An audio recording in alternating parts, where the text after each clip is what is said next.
Now we're joined, of course, as I mentioned, by the Campaign Officer for Strategy and Content at AfriForum, Ernst van Zyl. Ernst, good evening. Thank you for your time. We heard a long explanation of the acquisition plan of vaccines and how it's going to progress. First and foremost, are you satisfied that we will be able to acquire enough vaccines according to those numbers that have been outlined, but also are we going to get them in on time?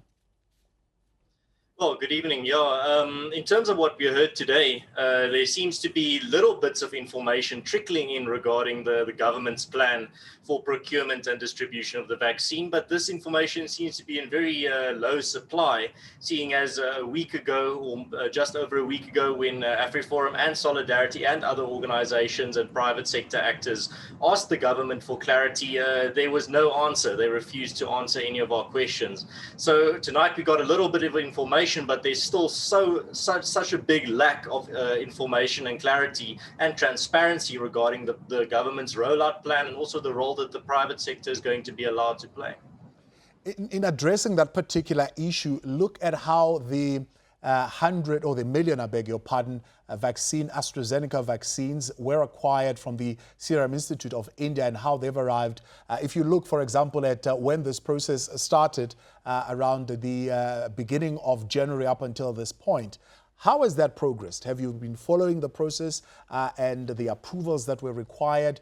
Is it happening in a transparent manner at a pace that would give you the kind of comfort that we will be able to reach that target of 40 million by the end of the year? AfriForum has been monitoring the situation quite closely, and we can say, unfortunately, the transparency has not been there. There's so many questions and so many signals we're getting from government, but we can't get the clarity when we press them with questions. For example, we're hearing about, first the line was that the government's going to have a complete monopoly on the vaccines buying and distribution of it. Now we're hearing that there will be some type of private sector involvement, but they can't tell us what. They're talking about bringing in BEE. They're talking about tax hike. There's so many ideas floating around coming from government, but the clarity just isn't there. And when we ask them for answers, we just don't get them. So unfortunately, I can't say that the transparency has been there. And it's a very worrying thing, specifically when it comes to something as important as saving lives and giving people the vaccine to the people that want it. The President, again, reiterating that very same point today, Ernst, that they are going to pursue a variety of avenues in the acquisition of the vaccine. And there is, by and large, going to be a government participation to ensure the quality and the guarantee of those vaccines. But the private sector, for example, MTN, will be procuring about 7 million of those in just a number of weeks, which will be made available particularly to assist in the continent. I mean, is that degree of private sector participation satisfactory to you? Not really, seeing as this is only the private sector assisting the government in procuring the vaccine, but we haven't heard in regards to private doctors being able to distribute the vaccine. We haven't heard about what private hospitals, if they will be allowed to do it. The signals that we're getting is that they will not be allowed to distribute the vaccine. It seems that government is only open to the idea of the private sector helping them to fund buying the vaccine, but we're not hearing anything in regards to the distribution of it. And that's one of the key things, is that with such a big project in terms of distributing the vaccine to millions of South Africans, it's absolutely common sense to allow the private sector to help out in specifically the distribution process. And we're unfortunately not hearing it. We're only hearing about helping the government with funding, while the private sector has already signaled that they are more than ready to start with the distribution process. Yeah. You seem to be uncomfortable with how it's going to be administered. Is that, I mean, never mind the procuring of it, but largely there's a huge concern on how it's going to be administered.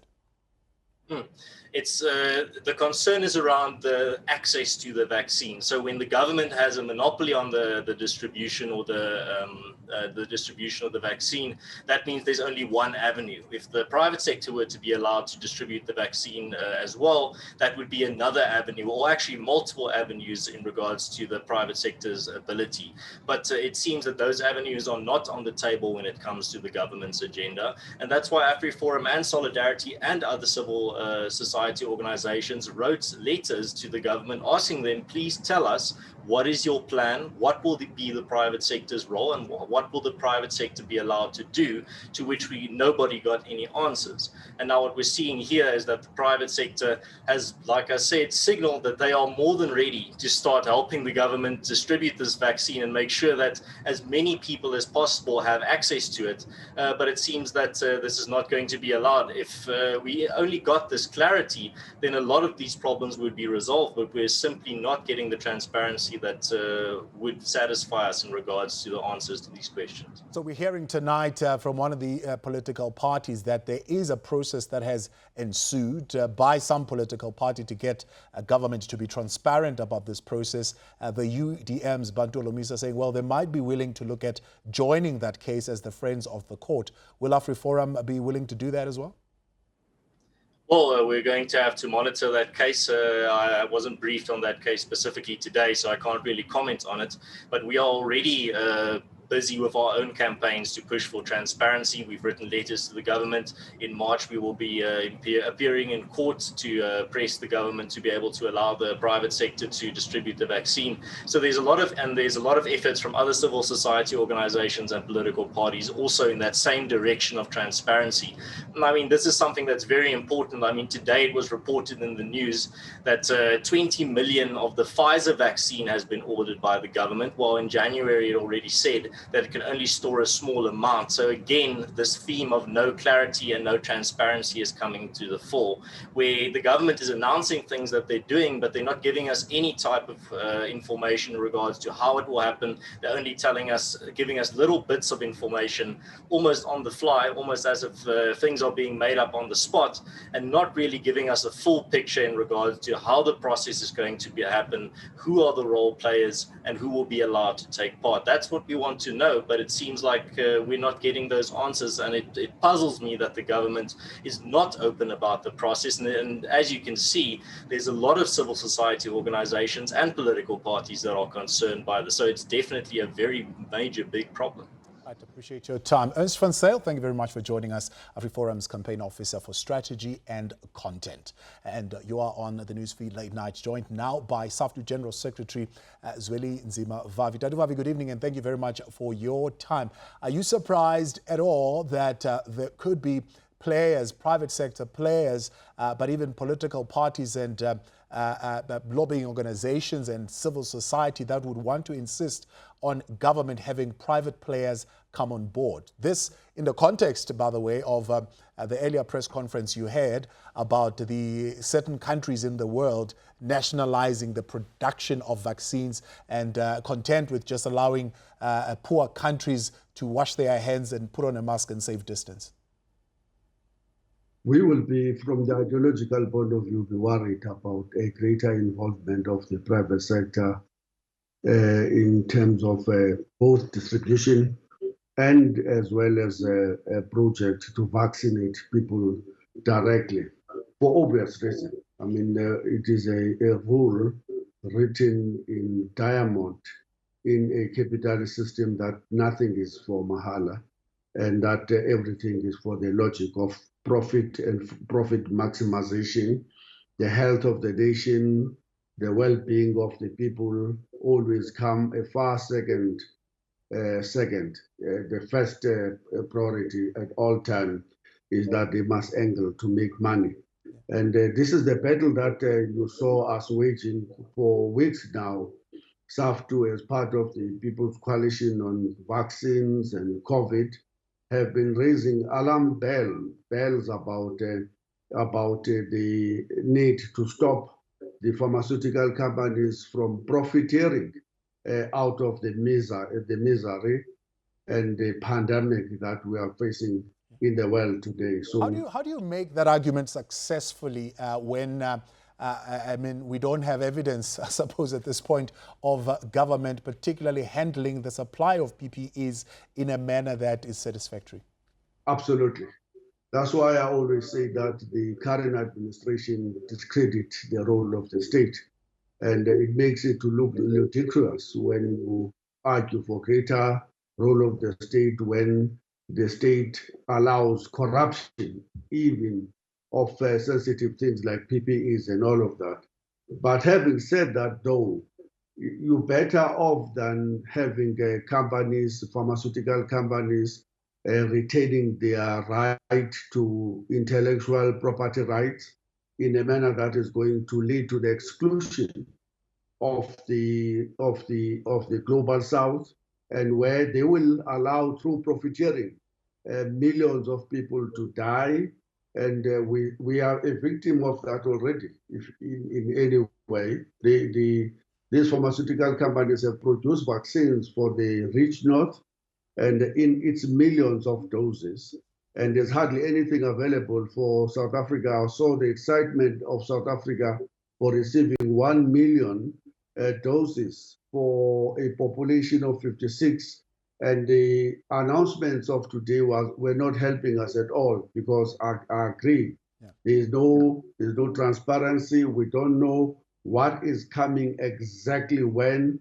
Outside knowing that there will be a second phase, we don't have dates as to when is this vaccine coming and when will the distribution happen and how. Now, we have no idea about that. And I mean, exactly that. As my next question was, how do you read this scrambling for vaccines currently? I mean, you're saying, does it play into that notion of global companies, pharmaceutical companies, nationalizing the production of vaccines? I mean, we know that Pfizer, Johnson & Johnson will now allow Aspen, for example, to produce those here in South Africa, but only 9 million of those. What is stopping Pfizer from doing the same? What is stopping AstraZeneca from doing the same and allowing the manufacturing of those vaccines here in South Africa or even in the continent?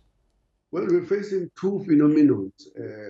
We're facing a phenomenon of narrow nationalism, where countries want to show how good they are and how important they are in the context of the global politics. It's America, we did this first, versus Russia, no, we were actually the first one, and China, no, it came from us first in our company. So there's that mad competition between the countries.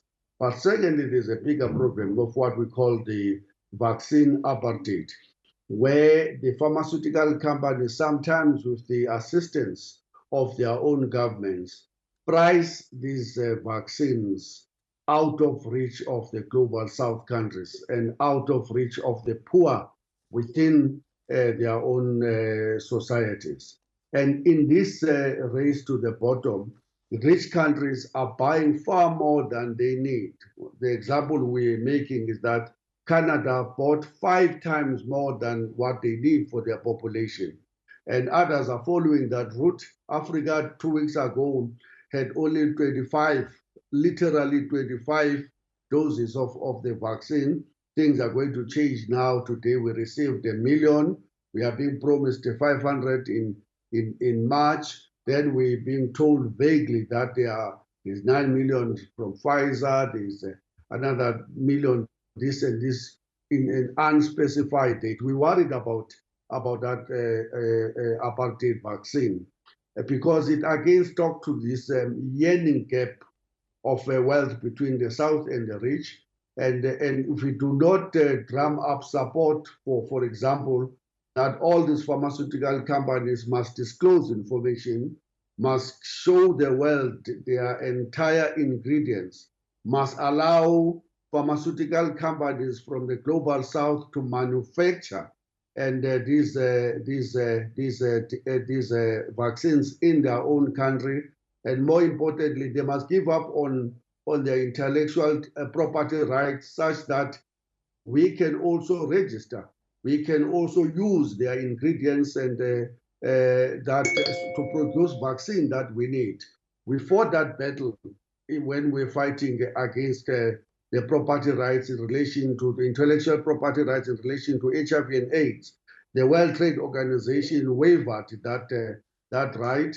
We're asking that the World Trade Organization must waive that right now so that countries in the South can produce their own vaccines, and that we shouldn't have this rush of it is ours, you can die, we will reduce the levels of of production so that we make these things scarce. And when we make it scarce, we're driving people to desperation to buy it at even greater levels of prices than they would have been required.